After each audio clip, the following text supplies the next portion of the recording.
Hello YouTube, welcome once again. উত্তাল নদী, খরস্রোত আর বিশাল গভীরতা, যার নাম পদ্মা। সারা পৃথিবী জুড়ে রয়েছে অন্তত 100 মিলিয়নেরও বেশি ব্রিজ, কিন্তু পদ্মা সেতুর মতো এত গভীরে আর কোনো ব্রিজের পিলার যায়নি। পৃথিবীতে সবচেয়ে খরস্রোত নদী হচ্ছে অ্যামাজন নদী, এরপরেই রয়েছে পদ্মা। অনেকটা অবিশ্বাস্য হলেও সত্য, পদ্মার উপরই ব্রিজ তৈরি করে যাচ্ছে বাংলাদেশ। পদ্মা সেতু প্রকল্পের প্রতিটি পদক্ষেপই বিশ্বের মেগা ইঞ্জিনিয়ারিং ইতিহাসের নতুন সূচনা। পদ্মা সেতুর এক একটি পিলার মাটির যতটুকু গভীরে গিয়েছে, উচ্চতার হিসাব করলে সেটি প্রায় একটি 40 তলা ভবনের সমান উঁচু। অবিশ্বাস্য হলেও সত্য, মাটির এত গভীরে পৃথিবীর আর কোনো ব্রিজের পিলার যায়নি। দুর্নীতির বিশাল অভিযোগ থাকার পরও পদ্মা সেতুর মাটির তলদেশের কাজ শতভাগ সম্পন্ন হয়ে গেছে। স্বপ্নের পদ্মা সেতুর 85% বর্তমানে দৃশ্যমান। বিশ্বের ইতিহাসে স্বল্প দৈর্ঘ্যের বড় বাজেটের এই সেতুটি কিভাবে সম্পন্ন হচ্ছে এবং পদ্মা সেতুর খুঁটিনাটি অনেক গুরুত্বপূর্ণ তথ্য নিয়ে আজকে আমাদের ভিডিওটি। সত্যি অনেক সারপ্রাইজ অপেক্ষা করছে আপনার জন্য। জানতে চাইলে পুরো ভিডিওটি দেখুন এন্ড ততক্ষণ পর্যন্ত আমাদের চ্যানেলটি সাবস্ক্রাইব করে নিন এন্ড বেল আইকন ক্লিক করে রাখুন, যেন কোনোভাবেই পরবর্তী আপডেটগুলো মিস না হয়ে যায়। এনজয় করুন পুরো ভিডিওটি। পদ্মা সেতুর ইতিহাসটা শুরু হয়েছিল 2001 সালে।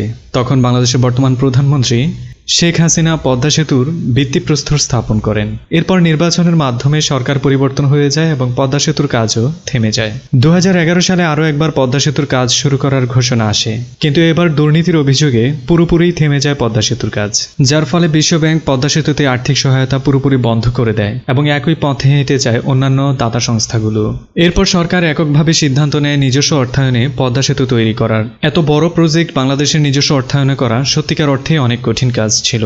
সে সময় বাংলাদেশকে সহায়তা করতে এগিয়ে আসে চীন সরকার পুরো সেতুর প্রায় 70% আর্থিক সহায়তা দানের ঘোষণা দেয় এবং একই সময়ে কানাডার আদালতে দুর্নীতির অভিযোগ পুরোপুরিভাবে মিথ্যে প্রমাণিত হয়। 2014 সালের 7 ডিসেম্বর আনুষ্ঠানিকভাবে পদ্মা সেতু তৈরির কার্যক্রম শুরু হয়। মূল সেতুর পুরো কাজটি পেয়েছে China major bridge engineering company limited. Padma সেতু তৈরি করা পৃথিবীর যে কোনো কনস্ট্রাকশন কোম্পানির জন্যই নতুন অভিজ্ঞতা। সে জায়গায় China major bridge engineering company লিমিটেডের জন্য এটি পুরোপুরিভাবে একটি চ্যালেঞ্জ ছিল, কারণ পদ্মা সেতুর মতো এত বেশি খরস্রোত পৃথিবীতে আর মাত্র একটি নদীতেই রয়েছে, আর সেটি হচ্ছে অ্যামাজন। অ্যামাজনের উপরে এখন পর্যন্ত কোনো ব্রিজ তৈরি হয়নি, কিন্তু পদ্মা নদীর উপর বাংলাদেশ সেই অবিশ্বাস্য কাজটি করতে চলেছে। পদ্মা নদীতে পানির খরস্রোতের মতোই গভীরতাও অনেক। বরাবর 40 মিটারের গভীরতা রয়েছে পদ্মায়, যেই গভীরতায় একটি 13 তলা ভবন পুরোপুরিভাবেই তলিয়ে যাবে। পদ্মার তলদেশের মাটি একেবারেই নরম কাদামাটি, যা গভীর স্রোতের সাথে খুব দ্রুতই সরে যায়। পৃথিবীর প্রায় সব নদীর তলদেশেই কিছুটা গভীরে গেলে পাথরের মতো শক্ত মাটি পাওয়া যায়, কিন্তু দুর্ভাগ্যজনক হলেও সত্য, পদ্মার তলদেশে এমন শক্ত মাটির সন্ধান পাওয়া গেছে প্রায় 8 কিলোমিটার গভীরে। এখানেই শেষ নয়, পদ্মার তলদেশের মাটি যেমনটা নরম তেমনি বালিমাটি টাইপের। ফলে অতিরিক্ত বর্ষার সময় যখন খরস্রোতের সৃষ্টি হয়, তখন বালিমাটিগুলো ধুয়ে চলে যায়। গভীর স্রোতের সাথে ধুয়ে যাওয়া এসব বালিমাটির পরিমাণটাও 61 থেকে 67 মিটার পর্যন্ত হয়ে থাকে। এটা সত্যিই অবিশ্বাস্য, কিন্তু এটাই পদ্মার বাস্তবতা। স্রোতের সাথে বিলীন হয়ে যাওয়া বালিমাটিগুলোর ফলে নতুন করে যে গভীরতার সৃষ্টি হয় সেটা প্রায় 22 তলা একটি ভবনের সমান। সুতরাং পদ্মার তলদেশের স্বাভাবিক 40 মিটারের গভীরতার সাথে আরও 65 মিটার যোগ হওয়ার ফলে মূল গভীরতা গিয়ে দাঁড়ায় মূলত 105 থেকে 107 মিটার সমান। এমন বিশাল গভীরতায় একটি 35 তলা সমপরিমাণ ভবন পুরোপুরিভাবে তলিয়ে যাবে। পদ্মার তলদেশে খরস্রোতের পরিমাণ যেমন সব জায়গায় সমান থাকে না, তেমনি মাটি সরে যাওয়ার পরিমাণটাও পদ্মার সব অংশে সমান নয়। তাই পদ্মার তলদেশে যতগুলো পাইল বসানো হয়েছে তার প্রতিটার গড় গভীরতা হচ্ছে 120 মিটার। এক একটি পাইলের গড় গভীরতার পরিমাণটা যদি স্বাভাবিকভাবে বোঝাতে যাই, তবে এটি প্রায় একটি 40 তলা ভবনের সমান লম্বা। এখানেই শেষ নয়, প্রতিটি পিয়ারের নিচে রয়েছে 6টি করে পাইল। 6টি পাইলই আড়াআড়িভাবে যুক্ত হয়ে চলে গেছে মাটির 120 মিটার গভীরে। সাধারণত আমরা সেই 6টি পাইলকে দেখতে পাই না, সেগুলো রয়েছে মূলত পানির নিচে। পদ্মা সেতুতে রয়েছে 42টি পিয়ার। প্রতিটি পিয়ারের নিচে 6টি করে মোট 252টি পাইল রয়েছে পদ্মা সেতুতে। সবগুলো পাইলই মূলত উচ্চমানের স্টিলের কাঠামো দিয়ে তৈরি করা হয়েছে। পাইলগুলোকে মাটির 120 মিটার গভীরে পৌঁছানোর জন্য যে পরিমাণ শক্তি সম্পন্ন হ্যামারের প্রয়োজন ছিল, সে ধরনের হ্যামার পৃথিবীতে ছিল না। তাই পদ্মা সেতুর জন্য নতুন করে একটি হ্যামার অর্ডার দিয়ে বানানো হয়েছে জার্মান থেকে। মাটির তলদেশে পৌঁছানো 6টা পাইল মাটির উপরে এসে যে পিয়ারের তৈরি হয়েছে, সেই পিয়ারটিও রীতিমতো বিশাল আকারের। পিয়ারের এই আয়তনটা প্রায় 950 স্কয়ার সমপরিমাণ। ঢাকা শহরের ছোটখাটো ফ্ল্যাটগুলো এমন আয়তনেরই হয়ে থাকে। পদ্মা সেতুর সর্বমোট 42টি পিয়ারের মাথায় বসবে 41টি স্প্যান। প্রতিটি স্প্যানের দৈর্ঘ্য বরাবর 150 মিটার। সহজ ভাষায় মহাখালী বাসস্ট্যান্ড থেকে আমতলী বাসস্ট্যান্ড পর্যন্ত যতটুকু দূরত্ব, ঠিক ততটুকু দূরত্বে একটি স্প্যান আরেকটি স্প্যানের সাথে যুক্ত হচ্ছে। আর এভাবেই তৈরি হচ্ছে 6241 মিটার লম্বা এবং 18.18 মিটার প্রশস্ত পদ্মা ব্রিজ। এরই মধ্যে 31টি স্প্যান পুরোপুরিভাবেই বসানো হয়ে গেছে। বাকি 10টি স্প্যান বসানোর কাজে বিঘ্ন ঘটাচ্ছে পদ্মার খরস্রোত। পদ্মা সেতু অন্যান্য যে কোনো সেতু থেকেই আলাদা, তেমনি এর ডিজাইনও পুরোপুরিভাবেই আলাদা অন্যান্য যে কোনো সেতু থেকেই। দ্বিতল বিশিষ্ট সেতুটির নিচেই রয়েছে রেল লাইন। বাংলাদেশের অন্যান্য সেতুতে যে ধরনের রেল লাইন রয়েছে সেসব রেল লাইন থেকে পদ্মার রেল লাইন সম্পূর্ণরূপে আলাদা। এই রেল লাইনটি হবে সর্বোচ্চ ওজন বহনে পারদর্শী। বিশ্বের উন্নত দেশগুলোতে যেসব কন্টেনারবাহী দ্বিতল ট্রেনগুলো চলাচল করে সেই সব ট্রেনগুলো চলাচল করতে পারবে পদ্মা সেতুতে। একই সাথে যে কোনো দুর্ঘটনা থেকে যাত্রীদের রক্ষা করার জন্য আলাদা একটি লেনের ব্যবস্থাও করা হয়েছে, যাতে যাত্রীরা খুব দ্রুতই নিরাপদ স্থানে পৌঁছে যেতে পারে। পদ্মা সেতুর রেল লাইন হবে ব্রডগেজ এবং মিটার গেজ দুই ধরনের লাইনের চলাচলের উপযোগী। অত্যন্ত ভারী ট্রেন এবং বাস চলাচলের উপযোগী করে তোলার জন্য পদ্মা সেতুর পিয়ারগুলোকে পৃথিবীর সবচেয়ে শক্তিশালী পিয়ারে পরিণত করা হয়েছে। পদ্মা সেতুর নিচে দিয়ে যেমন ট্রেন চলাচল করবে, তেমনি একেবারে উপরের অংশেই চলাচল করবে যাত্রীবাহী বাস, মালবাহী ট্রাক কিংবা ব্যক্তিগত কার। সহজ কথায় রাস্তায় চলমান যত ধরনের গাড়ি রয়েছে তার সব গাড়ি চলাচল করবে পদ্মা সেতুর একেবারে উপরের অংশ দিয়ে। 18.18 মিটার প্রশস্ত উপরের অংশটি 4 লেনের দুটি যাওয়া আসার রাস্তায় পরিণত হবে। পদ্মা সেতুর দু প্রান্তে যেমন বাস ট্রেন চলাচল করবে, তেমনি এর ভেতর দিয়েই চলে যাবে গ্যাস লাইন, টেলিফোন লাইন এবং ইন্টারনেট লাইন। অবশ্যই পুরো সেতুতে বিদ্যুৎ সরবরাহের জন্য রয়েছে ইলেকট্রিসিটি লাইন। ছোট এই আলোচনায় এতক্ষণ পর্যন্ত আপনি শুনেছেন শুধুমাত্র মূল সেতুর কথা, কিন্তু মূল সেতুর বাইরে দীর্ঘ কর্মযজ্ঞ রয়েছে অ্যাপ্রোচ রোড নিয়ে, যাকে আমরা বাংলায় বলে থাকি সেতু সংযোগ সড়ক। পদ্মা সেতুর জাজিরা প্রান্তে রয়েছে প্রায় 10 কিলোমিটার সংযোগ সড়ক। একইভাবে পদ্মা সেতুর মাওয়া প্রান্তে রয়েছে প্রায় 2 কিলোমিটার সংযোগ সড়ক। দুই প্রান্তের সংযোগ সড়কের পরিমাণ মূল সেতু থেকেও বেশি। পদ্মা সেতুর দু প্রান্তের সংযোগ সড়ক নির্মাণের কাজই পেয়েছে বাংলাদেশি কোম্পানি আব্দুল মোনায়েম লিমিটেড।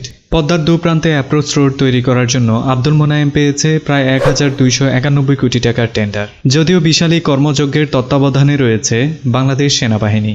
এরই মধ্যে দু প্রান্তেই সংযোগ সড়ক নির্মাণের কাজ শতভাগ সম্পন্ন হয়ে গেছে। দু প্রান্তেই টোল প্লাজা নির্মাণের কাজ প্রায় সম্পন্ন হয়ে গেছে। পদ্মা সেতুর প্রায় 85%ই দৃশ্যমান।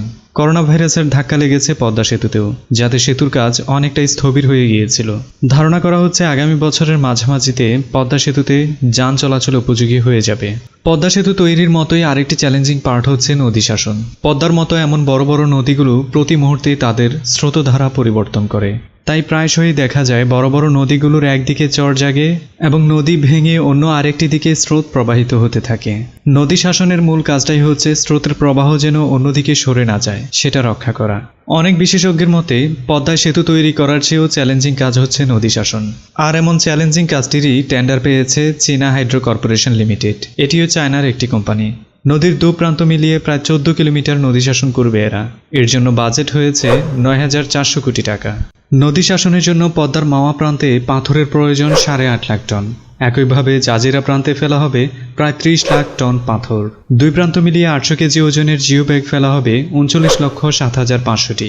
একইভাবে 125 কেজি ওজনের জিও ব্যাগ ফেলা হবে 1,72,67,500টি।